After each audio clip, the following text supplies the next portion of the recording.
the times after the Greco-Persian Wars, the land was at peace. Led by Athens, the Delian League formed.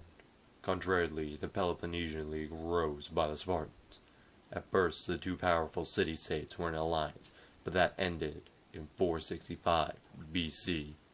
Sparta was having difficulties repressing a helot revolt, and called on all of its allies, including Athens, to send help.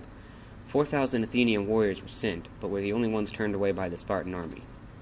When the rebellion was crushed and the slaves allowed to leave Sparta, Athens took the slaves and housed them in Naupactus on the Corinthian Gulf.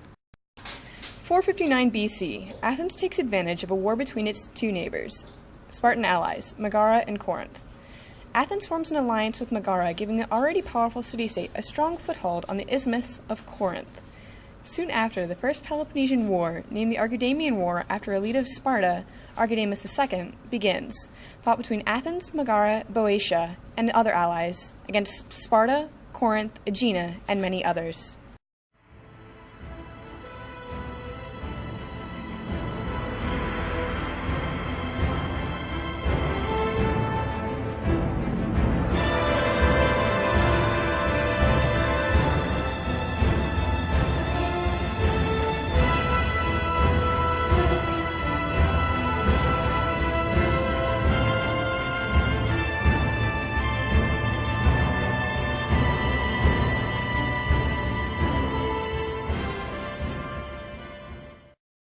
Pericles, the leader of Athens and the head of the Delian League, took money from the league's treasury on the island of Delos and used what he took to beautify the city of Athens, not only making it the strongest city-state, but also the most beautiful. The Spartan feared what Athens would do and began the attack over land, while Athens retaliated over the sea, which brings us to the Archidamian War.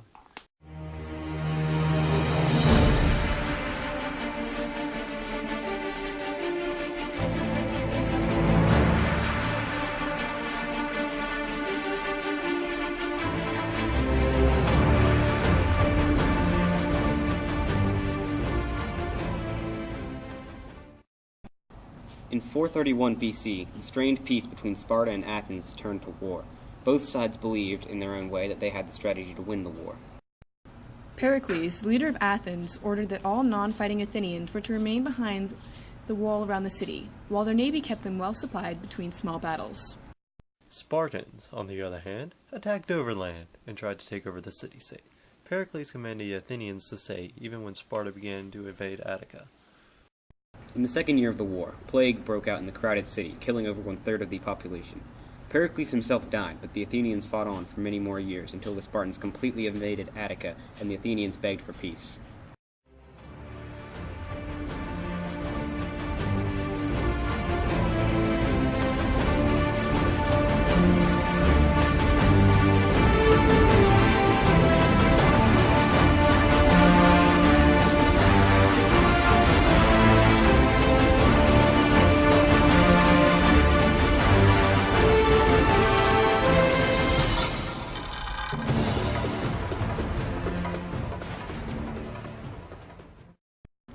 Athens and Sparta signed a peace treaty which had been created by Athens and the terms agreed upon by the Spartans. This peace was to last 30 years and was also called the 30 Years' Peace. Ironically, 7 years later, the Treaty of Peace was broken by the Athenians and the two powerful city-states returned to war.